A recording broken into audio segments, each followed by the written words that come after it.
Hindustan aeronautics limited यानी कि HAL। अब HAL जो है डिफेंस सेक्टर से बिलोंग करती है और डिफेंस सेक्टर की जितनी भी कंपनीज़ हैं सबसे ज़्यादा जो एक्सपोर्ट करती है वो HAL ही है। अगर 2025 के फाइनेंशियल ईयर की बात करें तो 30,000 करोड़ के आसपास का रेवेन्यू इसने जनरेट किया। एक्सपोर्ट से कितना रेवेन्यू आया इसका डेटा हमारे पास है नहीं, बट कहीं भी देखोगे तो एक्सपोर्ट से जो सबसे ज़्यादा रेवेन्यू जनरेट करने वाली कंपनी है वो HAL का ही नाम दिखाता है।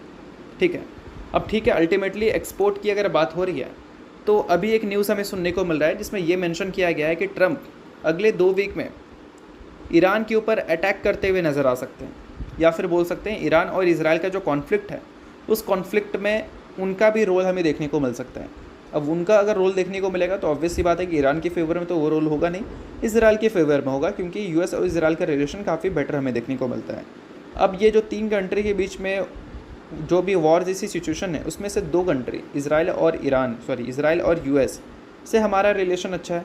अब यूएस भी वॉर में अगर उतरती है तो ऑब्वियस सी बात है कि उनको भी हथियार की ज़रूरत तो होगी, और उसके लिए वो किसी कंपनी से हथियार एक्सपोर्ट करवा सकती है, या फिर कंपनी छोड़ो कंट्री की ही बात कर लेते हैं, कंट्री से हथियार जो है वो एक्सपोर्ट करवा सकती है और ख़ुद में इंपोर्ट कर सकती है।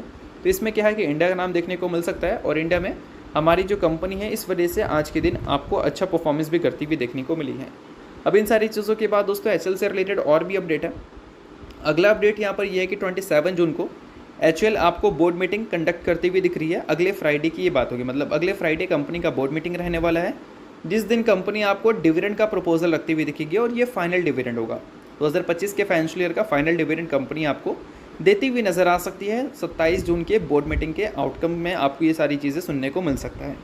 2025 में कंपनी ने ऑलरेडी 38 रुपये का डिविडेंड दे रखा है, और अब हमें कंपनी की तरफ से फाइनल डिविडेंड भी आता हुआ देखने को मिलेगा। इससे पहले का रिकॉर्ड अगर देखोगे तो एक चीज़ आपको देखने को मिलेगा, जो कंपनी के इंटरम डिविडेंड है वो हमें ज़्यादा देखने को मिलते हैं फाइनल डिविडेंड के कंपैरिजन में।